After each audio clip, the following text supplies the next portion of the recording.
Okay, we're moving on now to the fuselage build. As you can see, it is an epoxy glass fuzz with carbon reinforcement.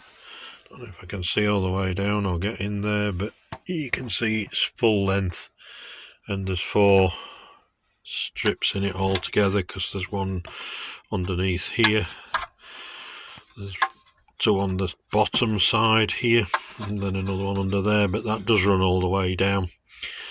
The fuzz is built in 2 halves, so this is why you can see the seam. It is a V-tail.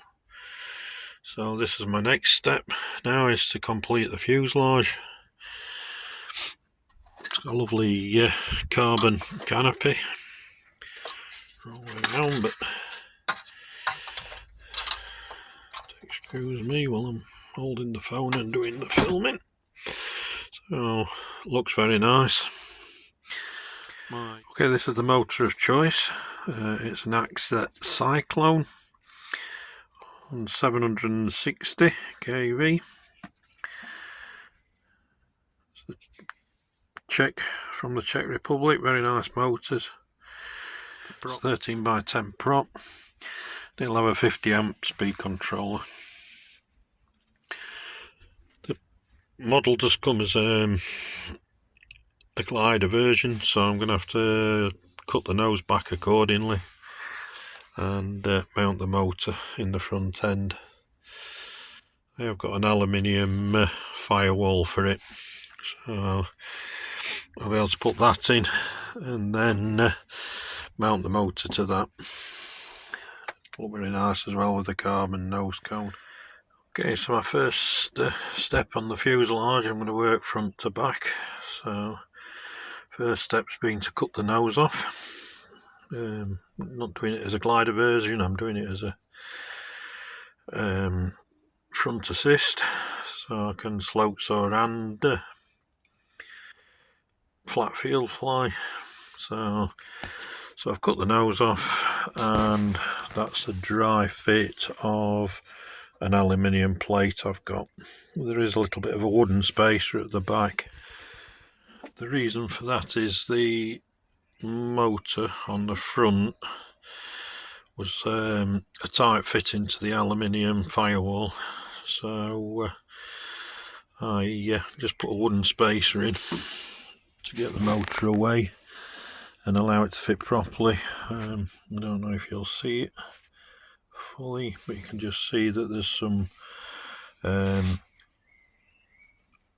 quarter ply, so about 3mm ply plate at the back, and then I've drilled all the holes out that for mounting the motor and some air through it.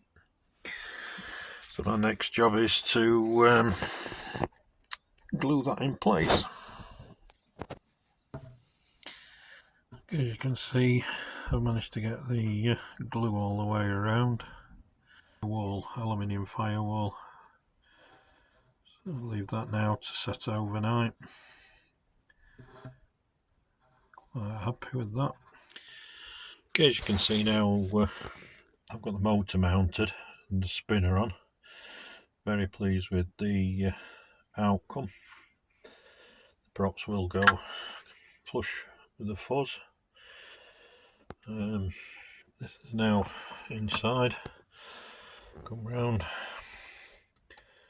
and what I'm going to have will be, I'm not sure yet whether I'll go 4S or 3S, but let me say this is how it'll be. Leads go that way and we'll join up on that way. If I'm going to put my what do we call it unit in, the telemetry unit in, as you see, I'll be able to seat this on the top with the canopy over.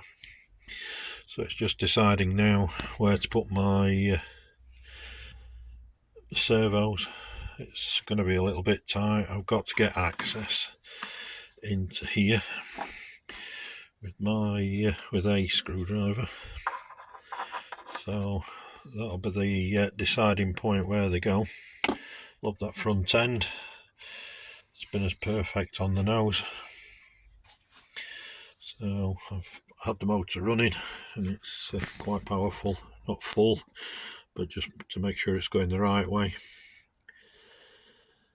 Okay, as you can see, I've got the servo fixed now in the fuselage. That's all glued in place with access to take off this retaining plate. And I've just made another plate for the opposite side. So again, I like to make my own because it's bespoke, really, because of the curvature of the fuselage. As you can see, I've put a curvature in the backside to help with the gluing. So, and on this then, the servo simply slots down into the recess, and then there'll be a plate goes across. I haven't got carbon on for this one, but we'll just glue that or screw that across there like that. Okay, there's the dry fit of the servo. You can see the one that I installed yesterday. Got a bit of spacer between so the two servos aren't touching. So that'll be removed afterwards, but then that one is on there. So it'll be glued in that position. So I'm quite pleased so far. Everything going reasonably well.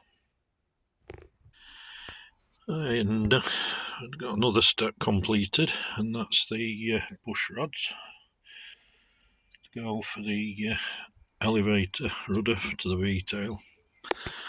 This is my typical way of doing them. I've always found successful. But I have the carbon rod, another carbon rod inside, which is full length, let me say, but just protruding out a couple of centimetres. And then within that final carbon tube is a metallic tube with threads on the end. So that's how I do them on that end. So that's the servo end, it's clevises. And on the, let me say, on the ball links on the actual moving surfaces. So